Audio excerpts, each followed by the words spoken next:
السلام علیکم۔ یہ ویڈیو آپ تمام لوگوں کے لیے، شاید یہ ویڈیو آپ کی پوری لائف چینج کر دے۔ اس ویڈیو میں میں نے ان باتوں کا ذکر کیا ہے جس کا ہمیں پتہ بھی ہے لیکن ہم پھر بھی اگنور کرتے ہیں۔ آج آپ تمام لوگ مجھ سے ایک پرومس کریں کہ آپ ویڈیو کو آخر تک دیکھیں گے۔ زندگی کے صرف 10 منٹ شاید آپ کی پوری لائف چینج کر دیں۔ تو چلیے ویڈیو کو سٹارٹ کرتے ہیں۔ ہمارے گھر نا ہماری ایک نانا بو آیا کرتے تھے، تو ان سے نا ہم ایسے موت کا ذکر کیا کرتے تھے تو وہ کہا کرتے تھے پلیز میرے سامنے نا یہ بات نہیں کیا کرو، مجھے نا قبر کی رات سے بڑا ڈر لگتا ہے، مجھے قبر سے بہت خوف آتا ہے۔ تو ہم کہا کرتے تھے کہ نانا بو اب تو آپ کی عمر ہو گئی ہے، اب دیکھ لیں، اسے ڈرنا چھوڑ دیں۔ تو نا وہ منہ بنا کے نا چلے جایا کرتے تھے گھر سے۔ تو اللہ کی کرنی ایسی ہوئی کہ کچھ ٹائم کے بعد ان کو ہارٹ کا مسئلہ ہو گیا۔ تو جب وہ ان کے بیٹے نے کہا کہ آپ کا جو ہے وہ ہارٹ کا ٹرانسپلانٹ کرنا ہوگا، تو آپ لوگ نا آپ اس طرح منائیں ان کو، تو انہوں نے کہا نہیں میں نے سنا ہے کہ اس سے نا بندہ مر جاتا ہوتا ہے، میں نہیں کرواؤں گا۔ ان کے بیٹوں نے نا بس جیسے تیسے کر کے ان کو راضی کروایا۔ جب وہ راضی ہو گئے تو ان کا اچھے سے سرجری وغیرہ ہوئی، اچھے سے ہو گئی، پھر وہ صحت یاب ہو گئی۔ تقریباً 3 سے 4 دن وہ ہاسپٹل میں رہے ہیں۔ وہ اچھے سے انہوں نے ویڈیو کال پہ بات کی کہ ہاں بیٹا دیکھا میں نہیں مرنے والا، مجھے نہیں کچھ ہونے والا۔ آپ یقین کریں جب ایک انسان کو تھوڑا سا ہوتا ہے، ہمیں بھی ٹینشن تھی کہ اللہ نہ کرے، اللہ پاک ان کو لمبی زندگی دیں، کچھ ہو نہ جائے، تب بالکل صحیح سلامت تھے۔ جیسے ہی ڈسچارج کا دن آیا نا، اگلے دن انہوں نے جانا تھا، رات کو لیٹی نا ان کی ڈیتھ ہو گئی۔ پتہ بھی نہیں چلا، پتہ نہیں کیا ہوا، نہ ہارٹ اٹیک آیا نہ کچھ ہوا۔ ڈاکٹرز کہتے ہیں ہمیں تو پتہ نہیں ہے کہ ان کی ڈیتھ کیسے ہوئی ہے، ہمیں تو کوئی وجہ ہی نہیں مل رہی ان کی ڈیتھ کی۔ اچھا، تو پھر ان کی موت کا دن نزدیک آ گیا، ڈیتھ ہو گئی۔ ڈیتھ کے بعد ان کو دفنایا گیا۔ دفنانے کے بعد ان کے بیٹے گھر آئے اور ایسے معاملات وغیرہ ہوئے کہ مہمان وغیرہ جو بھی آتے ہیں افسوس کرنے کے لیے وہ آئے، اور 2-3 دفعہ ان کو یاسین وغیرہ اس طرح پڑھ کے بخشا۔ آج ان کو نا فوت ہوئے 1.5 سال ہو گئے ہیں، اس دنیا سے گئے ہوئے۔ جسٹ امیجن، وہ بندے جو ہمارے ساتھ رہتے تھے اور وہ کہتے تھے کہ مجھے موت سے بڑا ڈر لگتا ہے، اور کبھی کبھی ان کے ساتھ ہم کی ڈسکشن کیا کرتے تھے کہ نانا بو پتہ نہیں موت کے بعد نا فرشتے کیسے آتے ہوں گے، فرشتے کیسے روح کو قبض کر کے لے کے جاتے ہوں گے۔ نانا بو ہمارے ساتھ نا بچوں کی طرح ہمارا بیہیو تھا ان کے ساتھ۔ وہ کہتے تھے ہاں پتہ نہیں کیسے ہوتا ہوگا نا قبر میں، کیا ہوتا ہوگا، کیسے قبر میں نا وہ آتے ہوں گے۔ آج میں امیجن نہیں کر سکتی بیٹھ کے کہ وہ قبر میں ہے۔ 1.5 سال ہو گیا ان کو، ہمارے پاس سے گئے ہوئے 1.5 سال ہو گیا ان کو۔ ان کے ماشاءاللہ سے 5 بیٹے ہیں، انہوں نے ان کو 1 مہینہ 2 مہینہ شاید اب بھی یاد کرتے ہوں، کبھی نہ کبھی آنسو آ جاتے ہوں ان کا ذکر سن کے، لیکن ان کو کون پڑھ کے آج کل بخش رہا ہے؟ کوئی نہیں۔ ایون میں خود میں دور کی رشتہ دار تھی، اتنا کوئی نزدیک نہیں تھے، آنا جانا بہت تھا، ٹھیک ہے۔ میں خود کی بات کروں نا تو میں جمعہ پڑھ کے بخش دوں یا مہینے بعد بخش دوں تو میں خود بھی نہیں بخشتی، میں سیدھی بات کروں گی، ٹھیک ہے۔ تو اب ان کا اتنا ٹائم گزر گیا، وہ چلے گئے قبر میں آج۔ اب میں بات کرتی ہوں 1980 کی، ٹھیک ہے، 1980 کی نہیں، 1880 کی۔ ان میں بھی کوئی مسلمان ہوں گے جن کی ڈیتھ ہوگی۔ آج سے 500-600 سال پہلے بھی ہمارے مسلمان بھائی ہوا کرتے تھے، آنٹیاں ہوا کرتی تھی، عورتیں ہوا کرتی تھیں جن کے اس ٹائم پہ ڈیتھ ہو گئی ہے، وہ آج تک قبر میں پڑی ہوئے ہیں۔ 500 سے 600 سال وہ بندہ قبر میں اگر گناہ گار ہے تو ڈیلی وہ عذاب برداشت کر رہا ہے۔ اور آپ کو پتہ ہے ایک انسان کو تھپڑ مارو، 1 دفعہ مارو، 2 دفعہ مارو، مہینہ 2 مہینہ 3 مہینہ مارو نا، اس کو عادت پڑ جاتی ہے تھپڑ کھانے کی، ٹھیک ہے۔ تب اس کی شاید وہ جو اس کو پین ہوتی ہے نا وہ بھی شاید کم ہو جاتی ہے۔ لیکن اللہ پاک نے کہا ہے کہ گناہ گار کو قبر میں ہر رات ایک نیا عذاب دیا جائے گا۔ اس کو ایسا لگے گا کہ آج ہی ایک نیا عذاب ہے۔ درد جو ہوگا نا وہ نئی درد ہوگی وہ اس کا عادی نہیں ہوگا، اس کو ہمیشہ نئی قسم کی پین ہوگی۔ اس کے ساتھ جو عذاب ہوگا نا، میں نے پرسوں ہی قبر کی ایک ویڈیو دیکھی تھی، میں دیکھی تھی کہ کیسے وہ بنا رہے تھے۔ آپ یقین کریں اس میں صرف اٹھنے کی جگہ ہے، لیٹنے کی جگہ ہے، سائڈ ٹرن پراپر سے نہیں ہو رہی، اور دوسری جو سائڈ ٹرن ہے وہ بھی پراپر سے نہیں ہو رہی، بس گزارا ہے کہ انسان لیٹ سکے، تھوڑا سا ٹرن لے سکے۔ تو میں سوچ رہی تھی کہ مجھے جو ہے وہ ایک کلوسٹروفوبیا کا جب بیماری نہیں ہوتی، یہ مطلب لائک فوبیا ہوتا ہے. میں آپ کو اردو میں اس کی تفصیل سے اگر بتاؤں نا تو یہ ایک مطلب ڈر ہوتا ہے انسان کے دل میں. اگر بند جگہوں سے گزرتا ہے تو اس میں اس کو بڑا ڈر لگتا ہے. اگر وہ اندھیرے میں ہو تو وہ چیخیں مارنے لگ جاتا ہے. تو میں سیم ٹو سیم ایسی ہوں. مجھے نا بند جگہوں سے، اور اب آج تک یقین کریں میں 19 سال کی ہوں، مجھے آج تک میں لفٹ میں نہیں گئی. مجھے ڈر لگتا ہے ان چیزوں سے. ایک دفعہ میں لفٹ میں انہوں نے زبردستی مجھے نا کہا تھا کہ تم جاؤ. میں گئی تو میں بے ہوش ہو گئی. بے ہوش ہو کے میں واپس آئی تو میری مما نے مجھے سینے سے لگایا کہ کیا ہو گیا تھا بیٹا، تم بے ہوش ہو گئی. وہ آج یقین کریں میں ایک بات سوچتی ہوں، میں کہتی ہوں اب تو میری مما ہے نا جو مجھے گلے لگا لیتی ہیں اور کہتی ہیں کہ بیٹا کیا ہوا ہے تمہیں.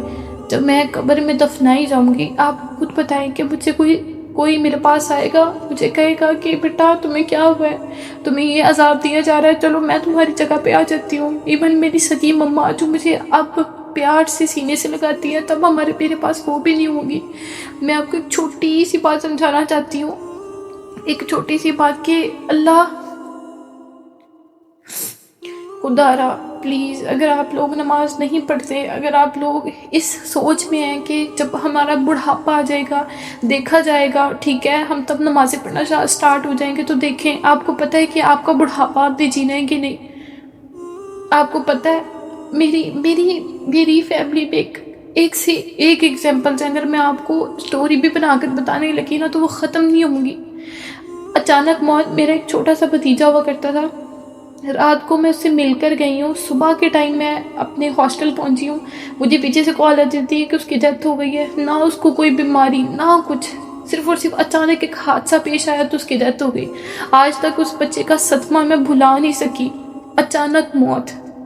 کیا ایگزامپل میں آپ لوگوں کو دوں، کیا ہی میں ایک ایگزامپل دوں. اگر وہ لوگ جو سوچتے ہیں کہ ہم کچھ دنوں کے بعد پڑھیں گے، ہم کل سے سٹارٹ کریں گے، ان کی کل آج تک آ ہی نہیں رہی. آپ سوچیں اگر کل آپ زندہ نہ اٹھیں، آج آپ کی اعمال اتنے برے ہوں، آپ کو وہ تمام پروسیس دیکھنا پڑ جائے، آپ کے جو پیارے ہیں جن کے لیے آپ نماز نہیں پڑھتے، جن کے لیے آپ سب کچھ چھوڑ کے بیٹھے ہوئے ہیں، وہ پیارے بھی آپ کو کام نہیں آئیں گے. وہ پیارے آپ کو گلے سے لگا کے نہیں کہیں گے کہ آؤ بیٹا میں تمہیں بچا لیتا ہوں. نہیں آپ کے کام آئیں گے. اگر آپ لوگ آج گناہ میں ملوث ہیں، اگر آپ لوگ نمازیں نہیں پڑھتے، اللہ کی طرف نہیں ہیں، آپ لوگ پھٹک چکے ہیں. پلیز آپ کو کس نے کہا ہے کہ آپ اتنے گناہ کر چکے ہیں کہ آپ کا دل کہتا ہے میں اللہ کی طرف لوٹوں گا مینا تو پھر بھی نہیں لوٹ سکتا؟ کس نے آپ کو کہا ہے؟ آپ کو پتہ ہے اللہ فرماتا ہے، اللہ کہتا ہے کہ سمندر کی جھاگ کے برابر بھی میرے پاس گناہ لے کر آؤ، میں معاف کر دوں گا. وہ اتنا مہربان ہے. وہ آپ کو بلاتا ہے، آپ کے پاس آتا ہے، وہ کہتا ہے کہ میرے پاس آؤ، میرے پاس لوٹ کر آؤ. تہجد کے ٹائم آسمان کے 7 درجوں سے سب سے نچلے لیول پہ پہلا جو درجہ ہوتا ہے اس پہ آتا ہے. وہ کہتا ہے کہ آؤ، کون ہے جو مجھ سے مانگ رہا ہے؟ آپ کو کبھی بھی دینے والا ایک انسان آپ کے سامنے آ کے کہتا ہے جو مجھ سے مانگو میں تمہاری خواہش پوری کروں گا. کوئی دنیا میں ایک انسان نہیں ہے. آج تو جو خون کے رشتے ہیں نا وہ اپنے نہیں بنے. آج تک چچا مما تایا آپس میں ان کی نہیں بنتی. وہ جس نے آپ کو پیدا کیا، جس نے آپ کو اس دنیا میں امتحان کے لیے بھیجا ہے، وہ کہہ رہا ہے کہ آؤ مجھ سے مانگو. کہاں جا رہے ہیں ہم؟ آج کل ہماری یوتھ اتنی، میں دیکھتی ہوں، میں خبریں دیکھتی ہوں، میں چیزیں دیکھتی ہوں، بے حیائی، زنا، اور بچیوں کو قتل کیا جا رہا ہے، ان کو بے رحمی سے ان کا ریپ کیا جا رہا ہے. کیا ہو رہا ہے ہمارے معاشرے میں کہ ان کو نہیں پتہ کہ ہم نے قبر کی راتیں بھی گزار لی ہیں. کیا پتہ آج سے 100 سال یا 200 سال بعد قیامت آئے.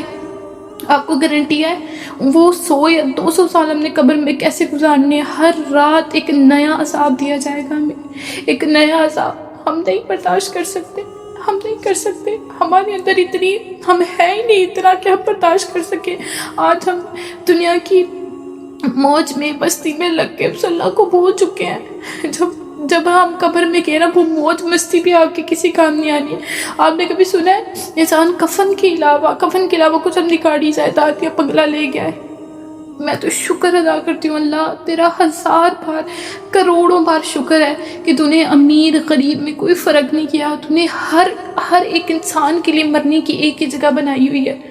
اگر کوئی انسان امیر ہوتا وہ پیسوں کے بدلے موت نہ لے سکتے تو سارے غریب آج زمین میں دفن ہوتے، امیر اپنا پیسہ دے کر اپنے بیٹوں کو زندہ کروا لیتے، لیکن اللہ انصاف کرنے والا ہے۔ اگر وہ خانہ کعبہ پہ بھی ہم مسلمان جاتے ہیں تو ایک ہی لباس ہوتا ہے، احرام، وائٹ کلر کا لباس، مرنا ہے تو ایک ہی کفن میں مرنا ہے، بے شک غریب ہو بے شک امیر ہو۔ اگر آپ امیری بننے کے چکر میں اللہ کو بھول رہے ہیں، اپنے کام کو آگے لے کر آتے ہیں، ٹھیک ہے، تو پھر سوچیں وہ کام بھی آپ کے کسی کام نہیں آئے گا۔ میں نے سوچا تھا اس ویڈیو کو بنانے سے پہلے میں روں گی نہیں، لیکن یہ ایسی ہارش ریالٹی ہے ہماری دنیا کی کہ وہ نہیں سمجھ رہی۔ مجھے یہ بھی پتہ ہے کہ میری اس ویڈیو تک، یہاں تک، میرے ان الفاظوں تک کوئی انسان آیا ہی نہیں ہوگا، کسی نے سنی نہیں ہوگی یہ ویڈیو، مجھے پتہ ہے۔